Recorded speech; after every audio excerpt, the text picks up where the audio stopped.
Did you know that Bilbo actually revealed the One Ring to Thorin's company? Chapter number 8 in Tolkien's The Hobbit is one of the most interesting in the entire book. It is spooky and weird, yes, but most importantly, it's the turning point in which the dwarves of Thorin's company begin to look at Bilbo with respect and awe, and even turn to him to guide them in the absence of Thorin. While the movie adaptation of The Hobbit is known for taking a single book and expanding it to 3 massive movies, this chapter is a little different. Instead of expanding a short chapter, Peter Jackson took one of the longest chapters, nearly an hour on the audiobook, and condensed it to just 15 minutes. And that's in the extended edition. The theatrical release was even less, so what got cut? Turns out some pretty important moments, like the reveal of the One Ring itself. So join me as we dive into these scenes today and compare them to their corresponding pages in the book, finding every change, revision, and omission along the way. My name is Gibby, and welcome to episode 6 of Movies vs. Manuscripts,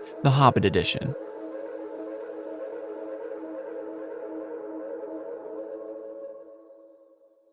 Before we get started, I just want to thank Jason, Cody, Joshua, and the rest of my incredible Patreon members who help make these videos possible each month. If you'd like to join the fun and get early access to each video, as well as behind-the-scenes content, you can use the link in the description to join today. Also, shout out to this commenter from a past episode. If you'd like to potentially be featured in a video, drop your thoughts below. Per usual, we'll cover all the changes across the 4 major categories of characters, timeline, location, and plot. But first, let's recap what happened during the movies version of this chapter. And remember, this episode we're covering the extended scenes as well, so you might see some stuff that you don't recognize. Picking up from where we left off last week, with Gandalf leaving Thorin's company on the edge of Mirkwood, we see them all begin their trek through the dark forest. There's a bit of a walking montage as they attempt to stay on the path as best they can, and the dwarves of course are complaining the whole time. Eventually they find a bridge that is broken, and the only way across seems to be some vines, which they have Bilbo test as he is the lightest. Then after Bilbo makes it across, all the other dwarves begin to cross together, which by the way, this is one of the dumbest things I've ever seen. You're telling me that you were so worried about the vines that you intentionally sent the lightest person to go first,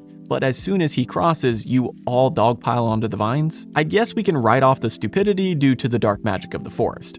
Anyway, after crossing, they see a deer jump into view and Thorin tries to shoot it, but he misses. Then Bombur falls into the water, which they learned from Gandalf was enchanted. They pull Bombur out because he is fast asleep, and so they now must carry him. Bilbo begins to hear voices, and Thorin eventually leads his company off the path, but eventually, after realizing they lost their way, Bilbo climbs up a tree and gets a breath of fresh air, seeing the lonely mountain in the distance. He tries to call down to the others, but they don't reply. And then when he attempts to climb down himself, he trips and encounters a spider who wraps him up. Eventually, Bilbo wakes up as he is being dragged by a spider to their nest, but he uses Sting to kill the beast. He then cuts himself out of the web and puts on the ring, which helps him understand the spiders talking. He decides to throw something to distract the spiders, and they run off toward the noise. After killing the last spider left there to guard the dwarves, he begins to free his company, and they all start fighting. At one point, Bilbo drops his ring and falls to the ground. And once he wakes up, he sees a baby spider near the ring and he kills it in order to get his precious back. After realizing what he did, he feels sick. But while he's going through that experience, the dwarves are trying to fight off the spiders and eventually get saved by elves. The dwarves are searched and then taken captive by the elves, but Bilbo is still free because he got separated from them during his fall. And that is where our scenes end for this week. I know that's a lot, but the chapter in the book is much more. So let's waste no time and jump right into things with our first 3 categories of characters, timeline, and location. This week, these 3 categories are pretty simple, and starting with characters, you probably know all the differences. Legolas and Tauriel are not in the Hobbit book. Of course, Legolas exists in Tolkien's lore, but Tauriel does not. She was made up just for the films. Also, Gimli gets a brief shout out here, which he doesn't in the book. But I don't mind this moment in the movie because it's a nice little bit of foreshadowing for Legolas's future best friend. Next, our timeline is pretty messed up, mainly because it's hard to tell the passage of time while they're in the woods. I know in the book they're wandering around for about a month before the elves capture them, but in the movie it only seems like a day. This is mainly because they don't show the company camping overnight. The Lord of the Rings movies did a decent job of showing some moments of the Fellowship camping out, which helped the viewer recognize the long journey. But by the way that their trek through Mirkwood is put together, you would think it was a single day that this happened for them in the film. Anyway, thankfully our location category this week gets a pass. They're in Mirkwood pretty much the whole time, and the visual is pretty accurate to the book description, so no complaints here. Now, before I jump into the plot changes, I wanted to let you know that I can't go word for word through the dialogue, because that would take forever, and it's inevitable that a movie will alter the dialogue slightly. If you'd like to relive these moments for yourself, though, you can claim the Hobbit audiobook on Audible for free using my link in the description. It supports the channel and is free to join, so it's a win-win. Now, with that being said, let's dive into the all-important plot changes. Our first change for this week, of course, has to do with their first few steps into Mirkwood. While the movie shows us a montage of walking around, we get several more details in the book, which also support the theory of their being trapped in the forest for a month. Specifically, we learn that they did stop to camp at nighttime, and they took turns being on watch duty. This is our first hint at the evil of the woods and the spiders lurking there, as Bilbo notes that at nighttime you could see many glowing eyes staring back at you from the darkness. The group tried to light fires, but eventually stopped doing that because the fire seemed to attract even more eyes than before. Plus, the fire would also attract dark moths the size of your hands. Besides their camping, we also learn about their attempts at hunting, which were mostly futile. Eventually, they did manage to shoot a squirrel, but after eating it, they did decide to stop hunting the animals of Mirkwood, because the squirrel tasted disgusting. Also, I'm not sure how much food one squirrel could provide for 14 people. And this was the first problem they ran into, as they ran out of food quite quickly, and obviously the hunting wasn't going to work. So they needed to find a way out of the forest and fast. And this extreme hunger will play a massive role later on, but first, we need to move into our second change, which has to do with the bridge. The short version is that their crossing of the river is entirely different in the book. But you didn't just come for the short version, so here's what really happened. Well, first of all, it is a wooden bridge, not a stone one, but that's the least of our worries regarding the changes. The more important difference is the way in which they get across. No, they didn't climb on vines, they used a boat. And it's thanks to Bilbo that they get across, because his keen eyes are the ones that saw the boat that the others could not. After Bilbo spotted the boat on the opposite bank, the dwarves fashioned a rope with a hook and tossed it across, eventually snagging the boat and dragging it towards them. Then, slowly but surely, they used the rope to get everyone across until Dwalin and Bombur were the last to come. So no, there were no vines. But how did Bombur fall in? Well, that brings us to our next change, which is that Bombur doesn't just fall asleep and drop into the water like the extended scene shows. He actually gets knocked over by the deer. Remember the deer they see in this scene? Well, they do see one in the book, but it's not so far away from them. It actually runs right through them and jumps over Bombur to get to the opposite bank. So as Bombur made it to the other side and got 1 foot out of the boat, the deer knocked him off balance and he fell in. Eventually, using their rope, they got Bombur out, but he was fast asleep, enchanted by the water. Then the dwarves all cursed their luck, as the fattest one among them was of course the one who got knocked out, and now they have to carry him.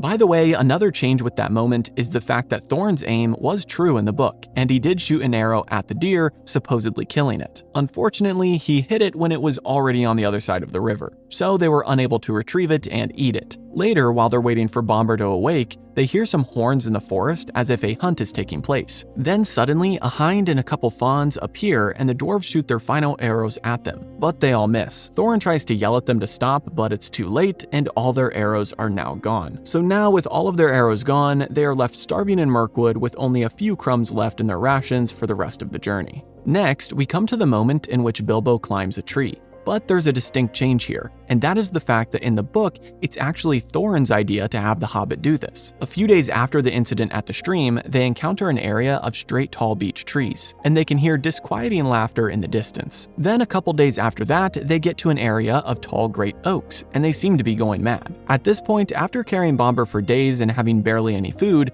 Thorin has had enough. He thinks that if someone could climb a tree and see where they were, then perhaps they'll have a better plan of action. And by the way, they're still on the path at this point. Of course, by somebody, he meant Bilbo.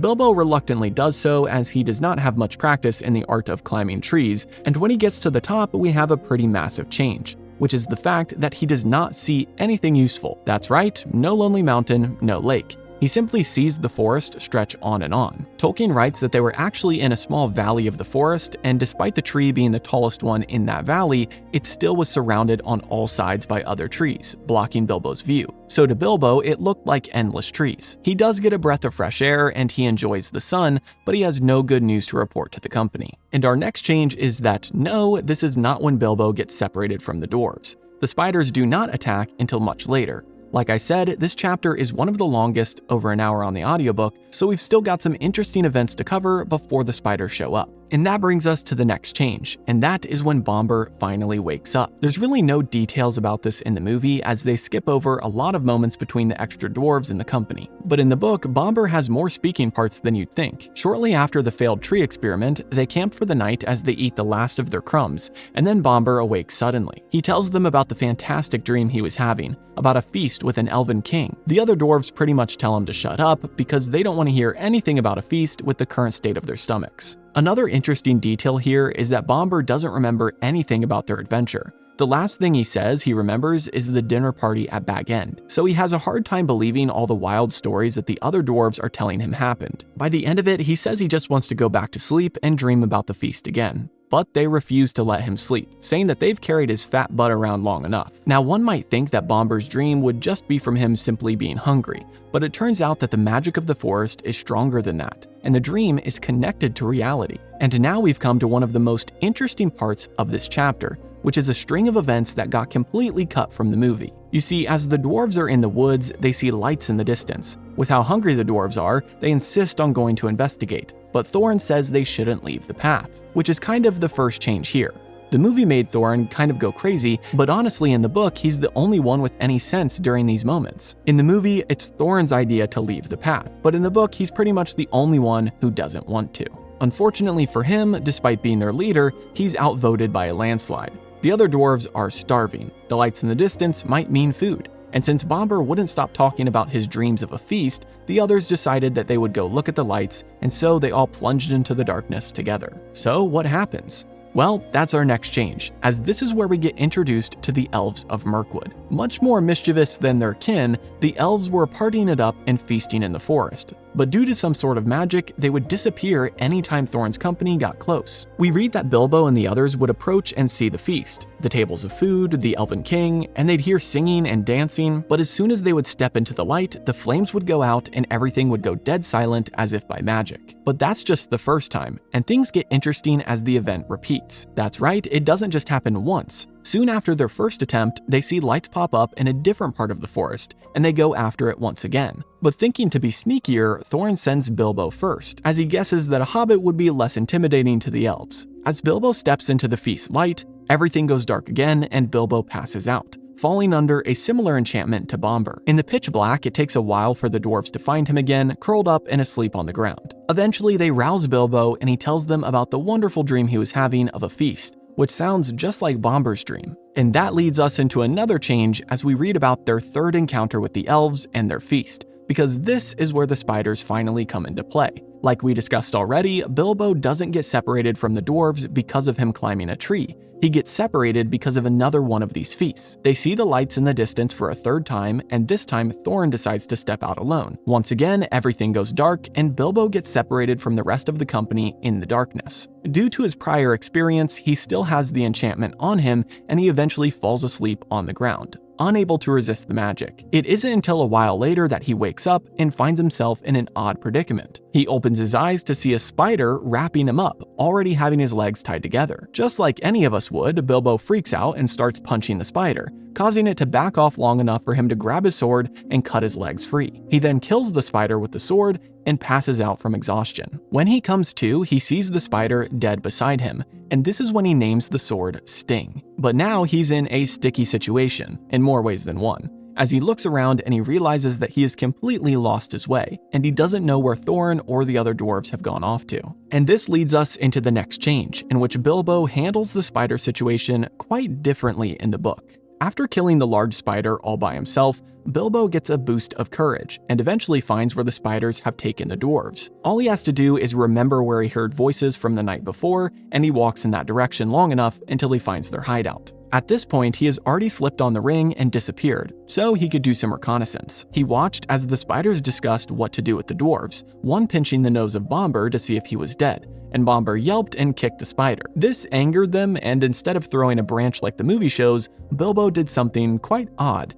He throws stones at them. That's right, he picks up a smooth stone and chucks it at the spider who's bothering Bombur, knocking it out or killing it in one shot. He then repeats this, taking out multiple other spiders, who are now very upset as they can't see what's happening. He realizes that he can't throw stones from there forever, and he needs to lead the spiders to somewhere else. So he begins to sing a song, taunting them. Remember, the Hobbit book contains many songs. Honestly, the movie could have been a musical, but thankfully it wasn't. Anyway, he calls the spiders names and sings to them, all while throwing stones at them and stamping around. This causes almost all the spiders in the place to run in the direction of the sound, and after a bit, they surround him. But Bilbo is still invisible, and he has Sting, so he simply cuts through their webs which were meant to trap him, and he leads them off once again. This time though, after sending them in a specific direction, he stops singing and goes quiet, circling back around to where the dwarves are kept. This buys him just enough time to free some of the dwarves, who, by the way, are still poisoned. They get up, half-drugged, and lazily begin to help Bilbo free the rest of the company.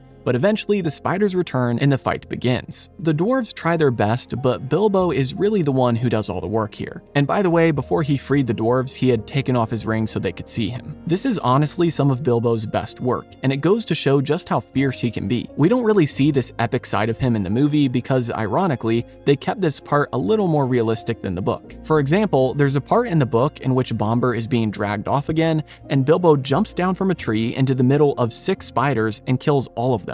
It's pretty epic, but I have a hard time seeing that happen if they're as big as the movie shows them being. Anyway, eventually all the dwarves are freed and they begin to run off as best they can. Now real quick before we get to the most important change of the week, there's a small difference here, which is the fact that the part of the movie in which Bilbo kills the baby spider to get the ring back is completely made up. He never drops the ring in the book and he never falls to the ground like they show, and therefore he doesn't need to kill a baby spider. I get the idea behind this moment, but why is he feeling bad about killing the baby spider? That thing is evil. Are we really sympathizing with it just because it's a baby? Anyway, moving on to the bigger change here, let's finally talk about the big reveal of Bilbo telling the others about the ring. You see, he's kind of stuck, because they're running while the spiders are attacking them, and Bilbo can see that the dwarves are no use. They're still drugged from the spider venom, and therefore they can't really put up a fight. So he looks at them and tells them that he is going to disappear. And once he does, they must make a run for it to the left. He says that he'll lead the spiders away. The dwarves don't understand what he means, until he does exactly what he said he would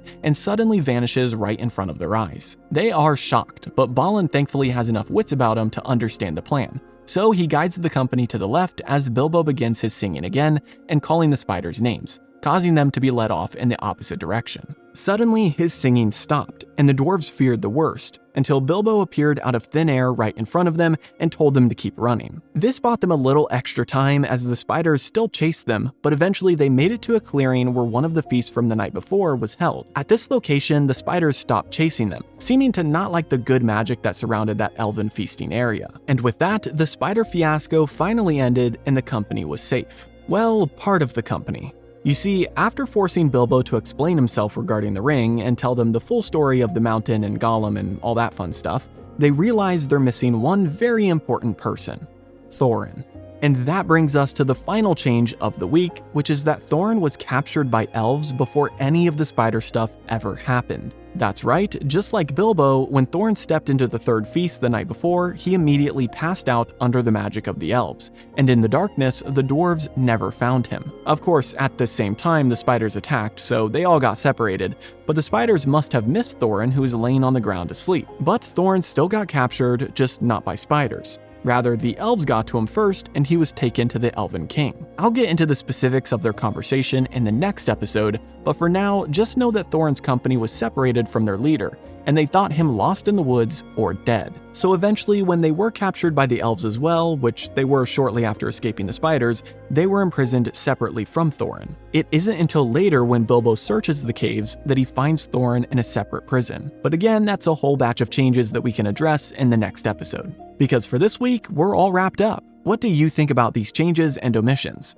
Would you have preferred that the movie kept their entire journey through Mirkwood accurate, or do you like that it was condensed with the new plot? Also, do you like the idea that Bilbo revealed the One Ring to the dwarves? Let me know in the comments below. As always, if you enjoyed, be sure to like and subscribe, and check out the series playlist to catch up on any episodes you might have missed so far. Have a great week, and I'll see you in the next episode.